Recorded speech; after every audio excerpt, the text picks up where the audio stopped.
You're listening to a program from the Bioneers Radio Archive.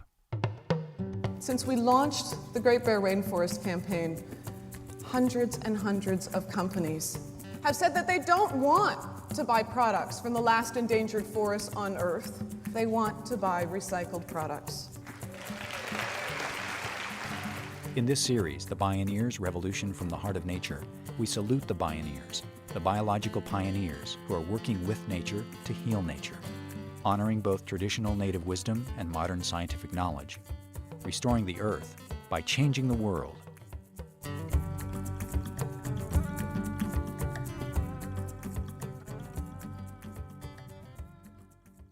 After decades and decades of bad news about the decimation of the world's forests, a surprisingly hopeful report was published late in 2006 in the Proceedings of the National Academy of Sciences.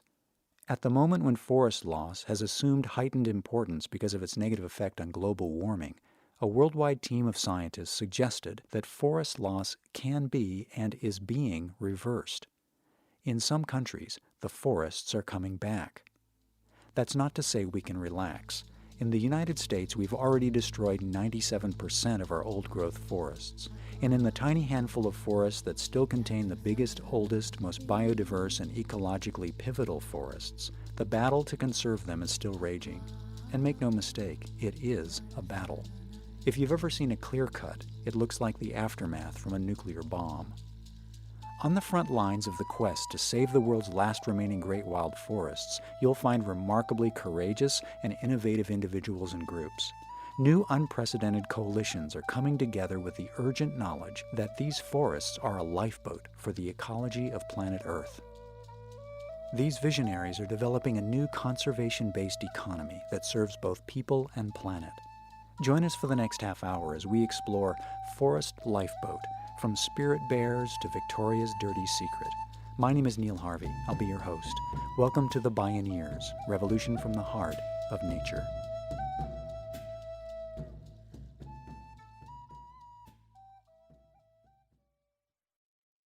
Tzeporah Berman, the founder of the group Forest Ethics, did not start out as a defender of the forest. While a student at the University of Toronto, she saw pictures in geography class of Canada's temperate rainforest. She had to go see these fabled forests in the country's west coast for herself. Donning a backpack with $100 in her pocket, she went west. There she volunteered with local environmental groups, building trails in the forest. A year later, she returned to her now beloved forests she had tended. She found them a smoldering, clear-cut ruin. It was like a stake in her heart. She knew she had to do something, and she did. Tzeporah Berman spoke at a recent Bioneers conference. I started this work because I fell in love with the forests. I was absolutely horrified that these forests that are a result of 10,000 years of post-glacial activity, 1,000-year-old trees, were being destroyed. And so the people who loved me, when they got over thinking that I was crazy, they thought it was nice. Because, forests that give you a warm, fuzzy feeling inside. The owls, the bears, that's not such a nice thing for her to do.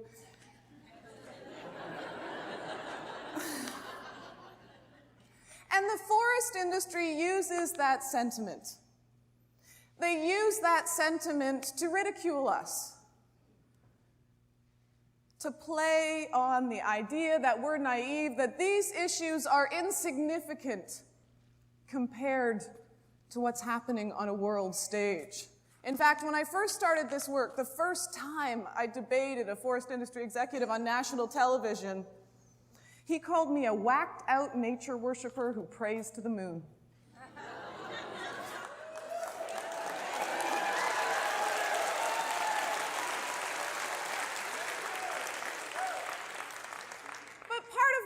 To convey to you today is that those days are over. As we talk about the tipping point, as we talk about peak oil and global warming, what we need to remember is that those wild places that we depend on for basic ecosystem services, the air we breathe, and the water that we drink, those forests are at their limit. And we need to treat these issues and those forests as though they're our lifeboat, because they are. For me, that journey started on the west coast of Canada, in the temperate rainforests. For Tzeporah Berman, the quest to save the last great forests came both from love and from a reality check about planetary survival.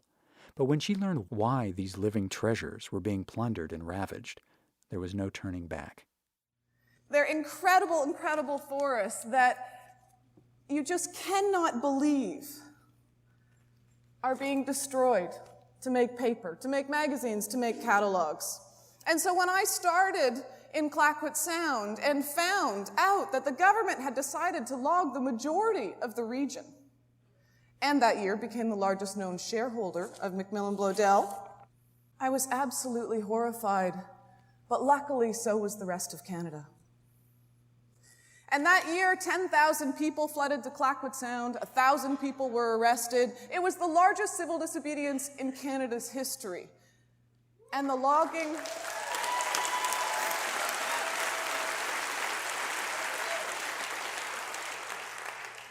and the logging continued. I'm sure here in the United States you're familiar with the failure of democracy. And when it fails, we need to be more sophisticated. We need to look for new strategies to build power. So what we had in Canada at the time was the majority of Canadians saying this is wrong. I remember after we got our first polls in, a bit into the campaign, we found out that only 12% of Canadians supported the decision to allow logging in Clayoquot Sound.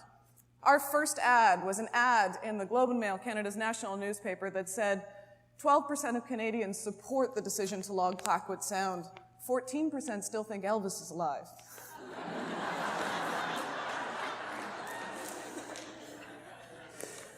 So knowing those protests were not working, we started thinking, what could influence these companies? What could influence the government? What really moves them?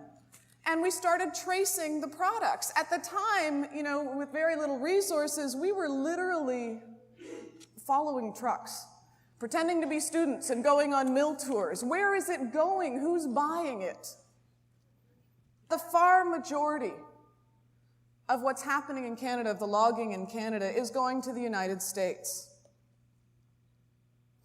In fact, this year, close to $35 billion worth of exports flooding into the United States of wood and paper products. And as many of you know, the U.S. is, of course, the largest consumer of wood and paper products globally. So, we started actually trying to identify who was buying it. And with the work of incredible organizations here in the United States, we created a coalition, the Clayoquot Rainforest Coalition, Rainforest Action Network, Greenpeace, Natural Resources Defense Council, Pacific Environment. And together we started the first markets campaign on Clayoquot Sound, on Canada, which was Pac Bell. These 1,000-year-old trees were being made into phone books. And I will never forget our first victory, sitting at my desk, when the Vice President of Environmental Affairs for Macmillan Bloedel called me right after the Pacific Bell Annual General Meeting and said, "What do we need to do?"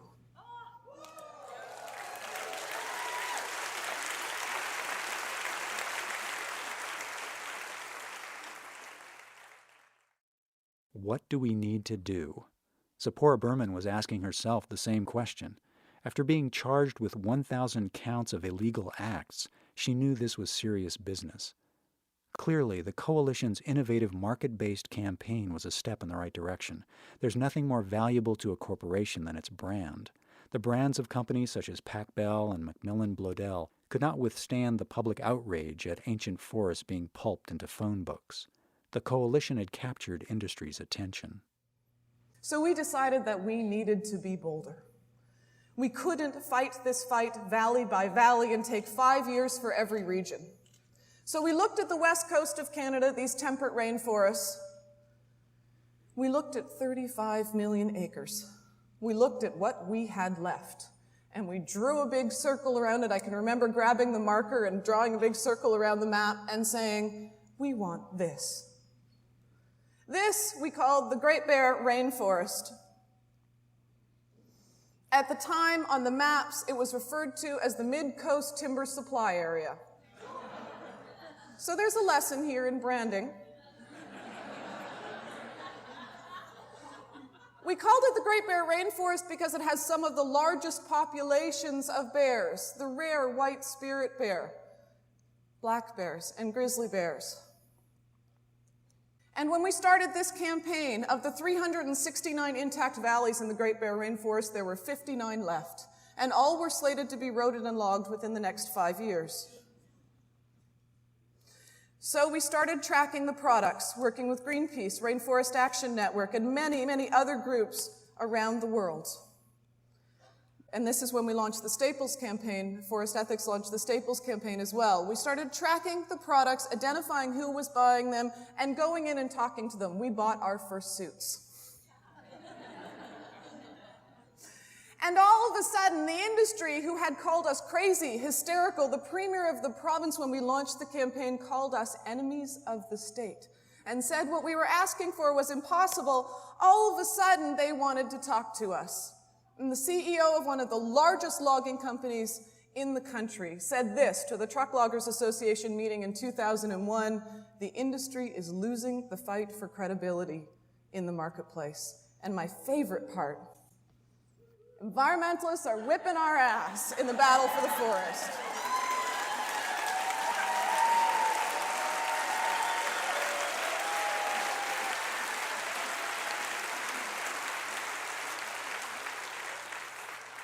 And the power shift begun, and we began to meet with the companies. And at the time, it was incredibly difficult.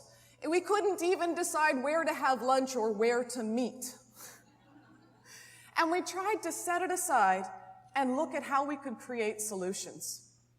And I'll never forget sitting at dinner after we had come to our first agreement, and one of the foresters from Macmillan Bloedel turned to me and he said, I have to thank you, because I used to think I had only one tool in my toolbox, and that was clear cutting. And now everything is open to me, and my daughter's talking to me.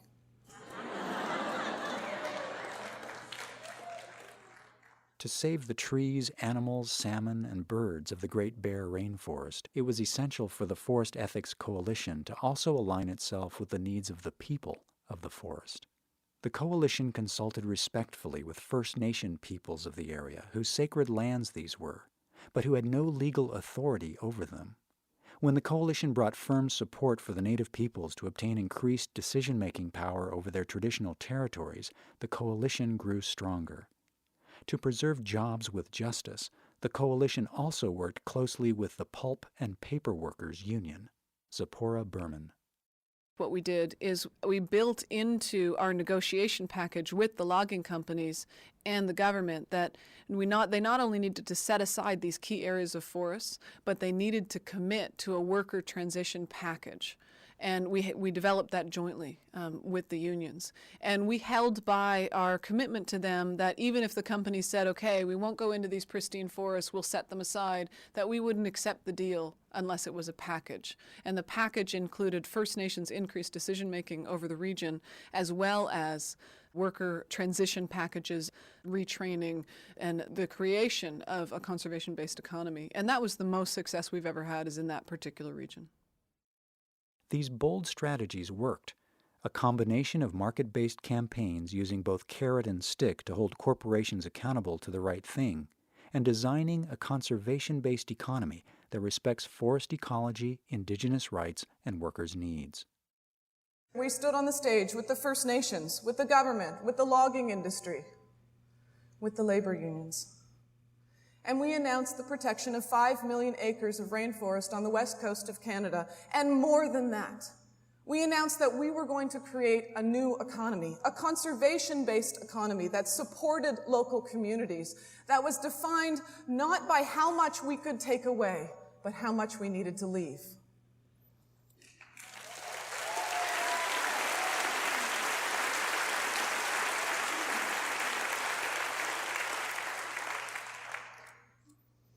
Since that time, Since we launched the Great Bear Rainforest Campaign, hundreds and hundreds of companies, some of their own will, because individuals in those companies believe in these values and see what needs to change, some with a little help, have called for new products, have said that they don't want to buy products from the last endangered forests on Earth, and that they want to buy products that are certified by the Forest Stewardship Council. They want to buy recycled products.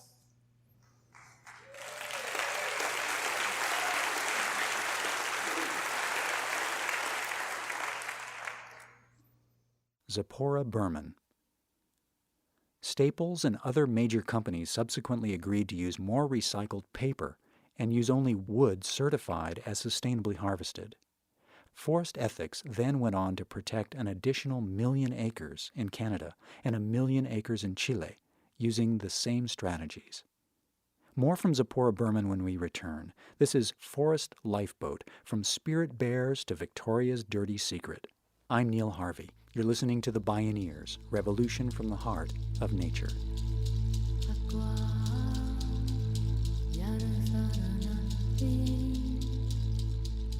If you love Bioneers Radio, it's free and easy to support us.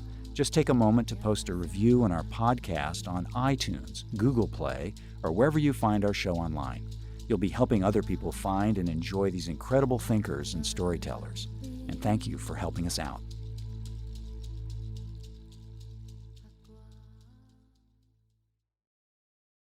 Once when I was traveling in the Great Bear Rainforest, we were studying the recent logging and road building, and we stopped the ship. You can only get there by float plane or by boat. There are no roads. It literally is some of the last frontier.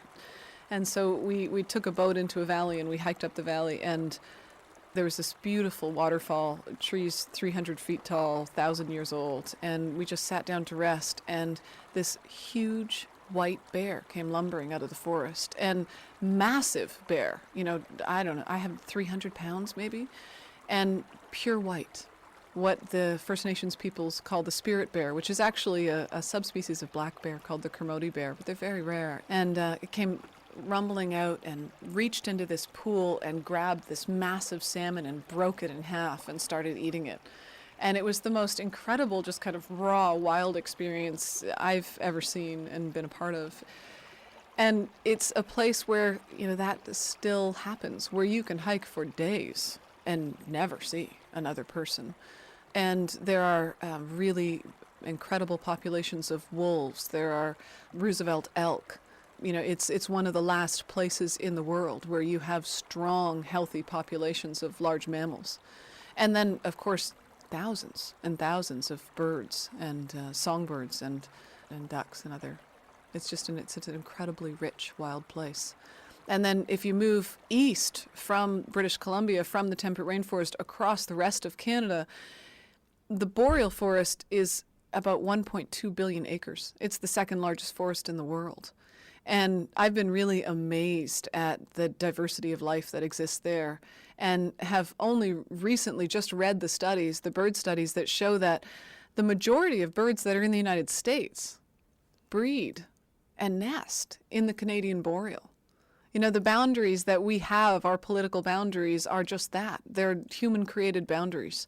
And so 5 billion birds every year travel up to the Canadian boreal in the summer to breed and then come back down to the States, which is an amazing thing. And I think it's important for people in the States to know. I mean, in the U.S., you have some of the largest birding populations in the world.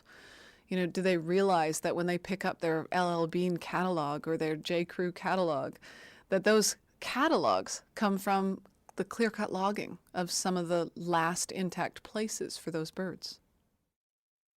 Though there have been successes in the forests of Western Canada, global climate change is making it even clearer that forests are worth more standing than cut down. Again, Tzeporah Berman. Climate change for these forests is a double-edged sword. Logging these forests contributes to climate change. Impacts of climate change destroy these forests. And when you hear about the tar sands here in the United States, Canada as being the next Saudi Arabia, I can't tell you as a Canadian how terrifying that is. Because it's not a desert. The tar sands lie underneath the boreal forest. The United Nations reports that 2/3 of the services provided by nature to humankind are in decline worldwide. In order to mitigate global warming, we need to hold on to these last wild places. If we were to reduce logging in Canada by 25%, it would be the equivalent of taking 50% of the cars in Canada off the road. But that said, we need to recognize that large-scale forest conservation can play an important role in climate mitigation, and that logging reduction is absolutely critical. So forest ethics has focused our work on the paper industry here in the United States. We're now developing also a home building campaign that we'll launch here in California. But why did we focus on the paper industry to begin with? Because the boreal provides 20% of the world's paper, because paper is the single largest component to our landfills, because the paper industry is the 3rd largest industrial energy consumer worldwide, because companies like Victoria's Secret are producing 1 million catalogs a day made from Canada's old-growth boreal forest. If the catalog industry in North America just increased the amount of recycled paper they used by 10%, it would be like building a fence all the way across the United States of wood. 7 times every year. It would be like taking 100,000 cars off the road every year. 10%. We are still today making catalogs and newspapers and office paper out of what's left of our wild places. With a provocative and highly successful campaign called Victoria's Dirty Secret, Forest Ethics and allied groups achieved a landmark agreement with Limited Brands, the large parent company of Victoria's Secret. The agreement set a new standard for catalog companies, including better sourcing practices, plus support for a conservation framework to protect at least half the entire boreal forest.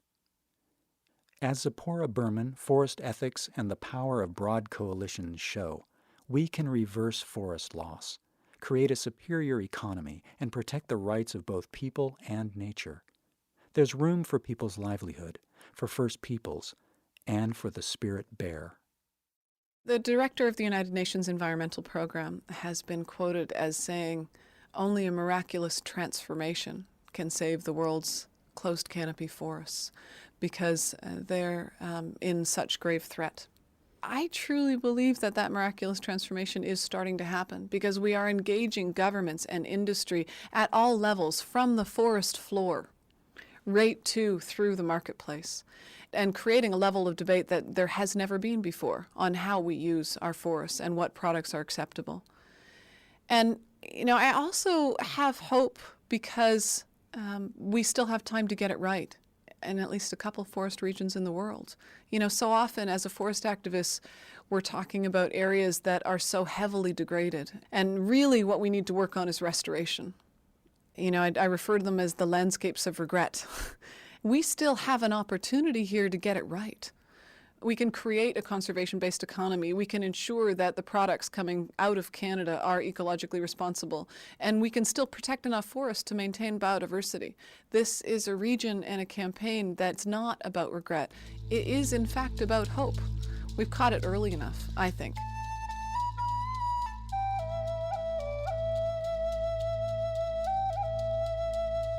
From landscapes of regret to landscapes of hope, we still have time to get it right.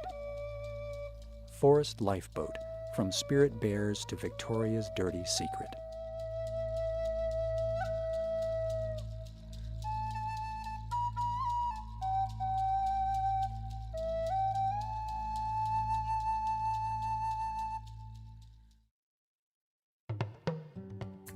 To find the latest resources related to this program or to order a copy of this show, visit Bioneers.org or call 877-246-6337.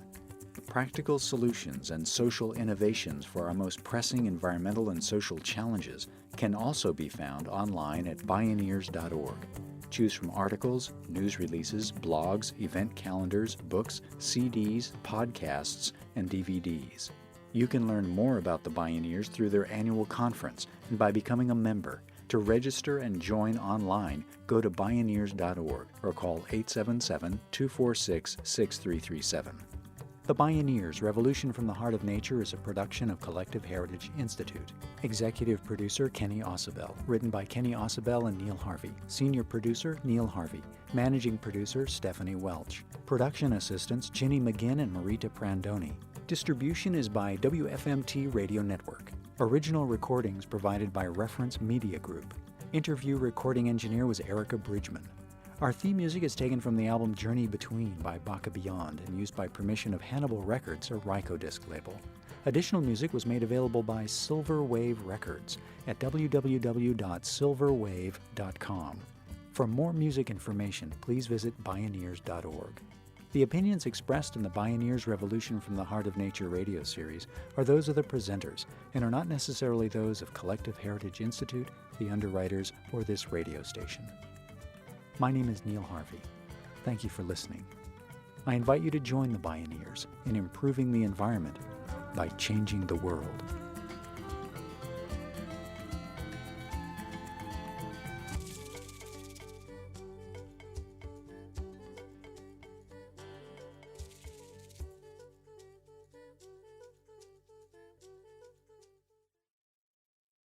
This is program number 1007. This program was made possible in part by a grant from Organic Valley Family of Farms, organic and farmer-owned since 1988. Learn more at organicvalley.com.